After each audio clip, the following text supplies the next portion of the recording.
Hello everyone, welcome to Convo and Tea, the second episode. Now I know this is a different scenery, but I had to bring it to y'all. I couldn't wait no longer.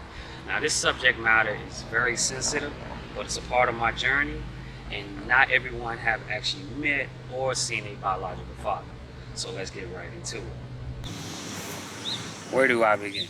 So previously on the first episode, I actually mentioned that I left Maryland when I was about 2 or 3 years old, along with my mother and my siblings. So I actually don't have much memory of him, other than when he was present those first few years of my life.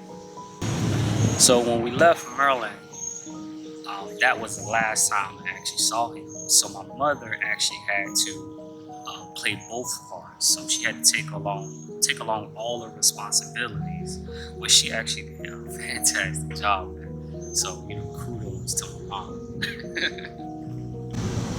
So growing up without a father is hell. I wouldn't wish that on nobody. A mother can only do so much. A father being absent for 17 years. So 17 years, I didn't even know what my father looked like. So I have so many questions. Questions related to manhood. Questions related to how to treat a woman.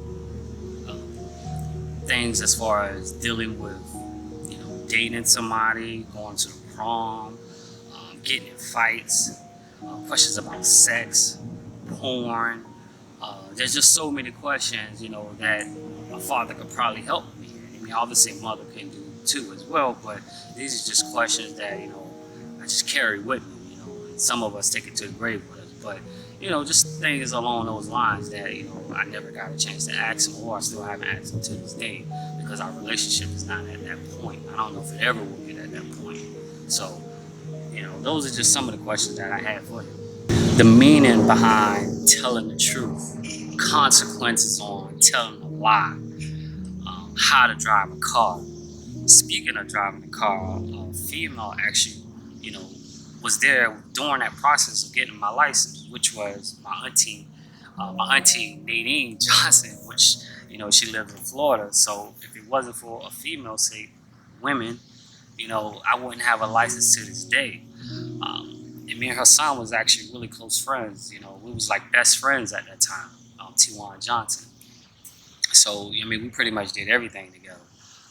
It was like family, like cousins. But just to kind of give you overall, I have the license because of a female. No father figure was there during that part. She made sure I got that, and I would never forget that. So thanks to her. The more I think about it, this episode may take 1, 2, 3 parts. It's so much to cover, and on a father that's been absent or was absent for 17 years. So I'm trying to condense it and give y'all the full logistics in a timely fashion, because I know everybody's busy, but I just wanted to deliver this in a quick, get to the point type of fashion. But if you understand where I'm coming from. Usually what happens is we tend to go down the wrong path. I'm not saying just because your father is present that you still can't make poor choices. I'm just saying it can go either way. It just tend to be where life is a lot harder with the father being absent. And to be honest, I did go down the wrong path. Back when I was living in Florida, I made some poor choices, stealing out of stores, clothes and such,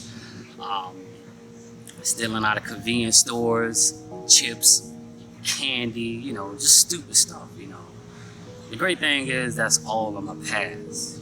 I just wanted to say that, I did make some poor choices, and I blame it based on the father, but sometimes the father can help during that role. My mom did the best to her ability, to continue, make sure I went down the right path. To be honest, I feel like my sister Patricia actually got the short end of the stick, because she actually haven't even met him to this present day. She don't even know what he looks like. And he had the opportunity to rebuild that relationship, but he chose not to. He'd rather stay in his room, and not deal with the outside world, which actually eventually made him socially awkward on the phone and even in person. So I spoke with him occasionally, and I spoke with my brother and mother most of the time. When I decided to leave Florida, and move with somebody that I barely even know deep down. I don't even know what they look like. So, my mom had faith in me, and I had faith in God. And I have proven myself to my mother that I was responsible enough to go up here and take care of business and better myself, along with building a relationship with um, a stranger, my biological father. So I hop on the train for the very first time leaving Florida, nervous as hell, just thinking that this could possibly go really bad. Moving in with somebody that I barely even know. All I could think about is my family back home and how most people would do this, meeting my biological father for the very first time. So now I'm about to meet my biological dad for the first time that I can recall, that I can remember what his face physically looks like. So, one of the first things I do notice is we both have big ass noses. So I knew right away that was my father. Now, living with him, that was weird. Um, just living under the same roof and nobody talking to each other, that was very weird to me. Where in the South, we say hi to everybody, strangers and all. That's just part of growing up as being a Southern. So that was an adjustment that I had to get used to, which I actually wound up adapting to their type of lifestyle. And I can hear it when I talk to my family back home. I went from talking so much to one or two words, or just always saying, oh, okay, sure. When I talk to them, and I think my sisters and brothers and my mother could pick up on that, I started picking up their habits, because that's what I learned from them, just being around them all the time. That's why I said it was awkward when I first moved there. Nobody really talking to each other, living under the same roof. And then, like I said, in the South, it was the totally opposite. So he did help me out financially, so that was a plus.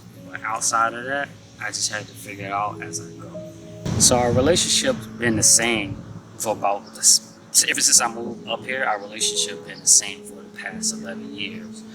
He's like to give you an example, it's like a probation officer.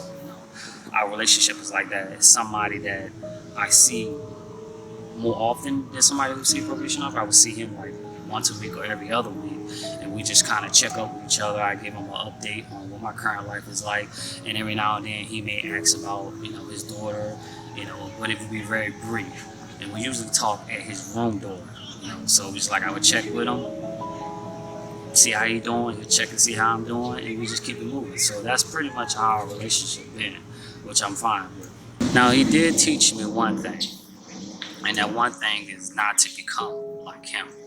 So that's one thing I can't take away from him. He did set an example of what not to be, as far as, when I eventually have kids one day. So he did set an example. So that's something that I can't take away from him, is what not to do.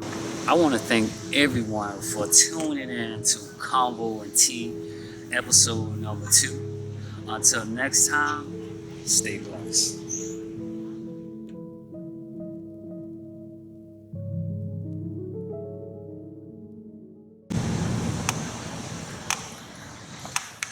So the reason I tell my story, because a lot of people have helped me along my journey as well. And sometimes we only see the glamour from people that become successful, whatever that success may be determined for you. So that's the reason why I share my journey. Um, if you don't take anything away from this Convo and Tea episode number 2, just know that having an absent father don't determine your outcome. Stay blessed.